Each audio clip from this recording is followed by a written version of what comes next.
옛날에 시골 마을에 한 총각이 살고 있었다. 어려서 부모를 잃고 어렵게 살았지만 천성이 고지식하여 마을을 한 번도 벗어나지 못한 채 힘든 삶을 살고 있었다. 어느 날 총각이 일을 하러 가는데 한 노인이 그들 불러 세우더니 말을 건넸다.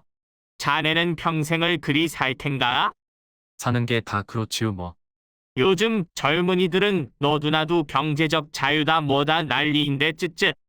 듣자 하니 서역국에 가면 복을 받을 수 있다던데. 어르신 서역국은 어떻게 가는 건가요?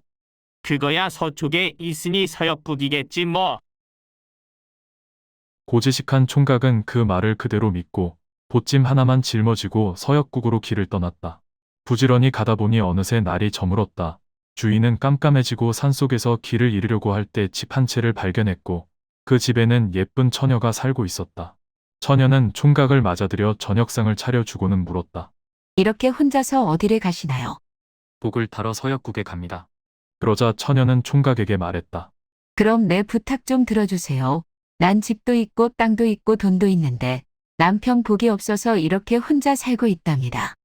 혼인 약속만 하면 남자가 죽어버리니 대체 어떤 남자를 만나야 하는지 알아다 주세요. 그러지요. 날이 밝자 총각은 또다시 길을 떠났고 날이 저물어 한 집에 들어갔다. 총각이 다시 자초지종을 설명하자 그 집 주인은 그럼 내 부탁 좀 들어줘. 우리 집에 배나무 세 그루가 있는데 도무지 열리지를 않으니 그 이유를 좀 알아다 주구려. 그러지요. 총각은 다음날 다시 길을 가다가 큰 물길을 마주쳐서 갈 수가 없었다.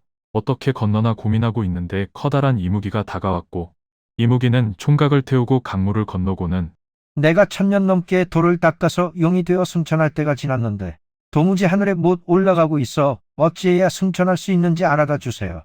총각이 다시 길을 가다 보니 어떤 아이 하나가 방죽에서 낚시를 하고 있는데 고기를 한 마리도 못 잡고 있었다. 여기서 내내 낚시질을 했는데 말을 건 사람은 처음이네요. 어찌하면 큰 고기를 잡을 수 있는지 알아다 주세요. 그래 그러마.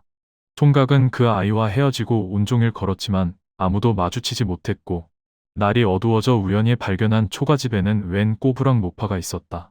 할머니, 길을 가다가 날이 저물었으니 하룻밤만 재워주세요. 그런데 총각은 뭘 하러 어디를 가는 길이오? 서역국으로 복을 받으러 가는 길입니다. 그러자 노파는 어딜 가서 복을 타겠노? 더 가봐야 소용없으니 그냥 돌아가슈. 그러자 총각은 말했다. 오는 길에 부탁을 받은 게 많아서 그냥 갈 수가 없어요. 총각은 오는 길에 이것저것 부탁을 받은 얘기를 노파에게 해주었다. 그거 뭐 별것도 아니구먼. 낚시하는 아이는 그냥 뺨을 한번 호들게 때려주면 되고 이무기는 입에 문 걸 하나 뱉으면 돼. 배나무 주인은 배 밭에 묻힌 걸 파서 내필이면 되지. 처녀는 동자산과 여의주와 금덩어리를 가진 남자를 만나야 잘 살 수 있어. 고지식한 총각은 노파의 말을 믿고서 다시 길을 돌아가다가 낚시질을 하던 동자를 만났다. 물고기 잡는 방법은 알아보셨어요?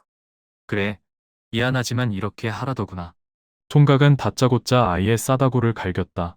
그러자 아이가 풀썩 넘어지는데 꼭 무우 비슷하게 생긴 뿔이었다. 총각은 그 뿌리를 짊어지고 다시 길을 나서서 이무기를 만났다. 그래, 내 소원은 알아보셨소. 응, 입에 물고 있는 거 하나를 뱉으면 된다는구나. 이걸 2개 물고 있으면 더 잘 올라갈 줄 알았네. 그러면서 이무기는 구슬을 하나 뱉었다. 그러자 이무기는 용이 되어 하늘로 올라갔다. 총각은 구슬을 보찜에 넣고 길을 떠났고 이윽고 배나무 주인을 만났다. 주인은 총각의 말대로 땅을 파기 시작했고 배나무 뿌리에는 누런 돌덩어리가 박혀 있었다. 이거 당신이 가지고 가구려. 그렇게 해서 총각은 또 돌덩어리를 짊어지고서 한참을 걸어서 처녀가 살고 있는 기와집에 이르렀다. 그래, 부탁한 건 알아보셨나요? 근데 쉽지가 않겠습니다. 동자산과 여의주와 금덩어리를 가진 남자를 만나야 잘 살 수 있다네요. 왜고 그런 사람을 어찌 만나누오? 처녀는 한숨을 쉬고는 총각에게 물었다. 당신 일은 어찌 되었습니까? 복을 타셨나요? 저도 별 볼 일 없이 돌아왔습니다.